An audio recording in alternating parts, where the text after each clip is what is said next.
UP की राजनीति में लगातार पिछड़ने के बाद बहुजन समाज पार्टी ने आने वाले विधानसभा चुनाव के लिए नया दांव चल दिया है। बसपा प्रमुख मायावती ने 2007 की तरह 2027 के लिए कई कमेटियों का ऐलान, जैसा हमने पहले भी बताया है, उसको शुरू कर दिया है। मायावती सर्व समाज से आह्वान कर रही है कि बीएसपी के साथ जुड़िए। आकाश आनंद को वो वापस लेके आई कि वह युवा हैं, युवा पार्टी के साथ जुड़ेंगे।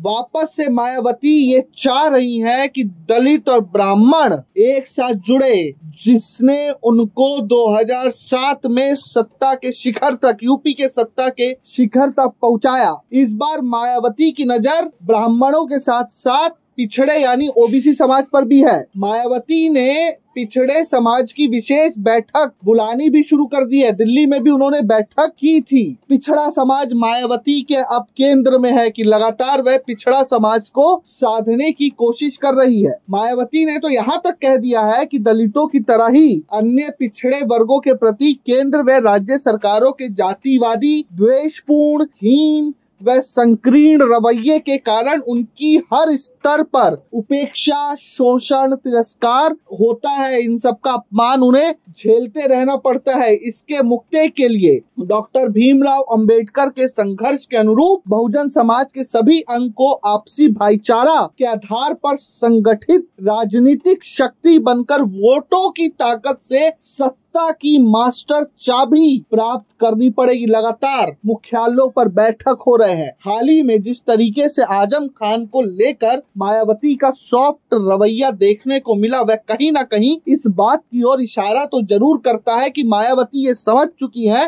कि दलित, ब्राह्मण जो उनके साथ एक समय तक था, 2007 तक था उनके साथ, उनको वापस लाना होगा। मायावती कहीं ना कहीं ये भी समझ चुकी हैं कि बिना ओबीसी और मुस्लिम समाज को अपने साथ लाए 2027 में वापसी नहीं की जा सकती। 2024 के चुनाव पर, लोकसभा चुनाव को देखें तो एक भी सांसद मायावती के पास नहीं है। 2022 के विधानसभा चुनाव को देखें तो एक सांसद उमाशंकर सिंह सिर्फ मायावती के पास रह गए हैं। एक पार्टी, एक विधायक की पार्टी बनकर रह गई है बसपा। तो कहीं ना कहीं मायावती अब ओबीसी, दलित और ब्राह्मण को साध कर सत्ता के शिखर तक फिर पहुंचना चाहती है, क्योंकि वो समय समय पर अन्य पिछड़े वर्गों को 27% आरक्षण दिलाने से लेकर पार्टी में आगे बढ़ाने तथा उत्तर प्रदेश में बसपा की सरकार द्वारा इन वर्गों के हित व कल्याण के लिए तथा इनके महान संतों, गुरुओं व महापुरुषों आदि को पूरा आदर सम्मान देने की बातें कह रही हैं, जो कि कहीं ना कहीं ये साफ इशारा है कि मायावती चाहती हैं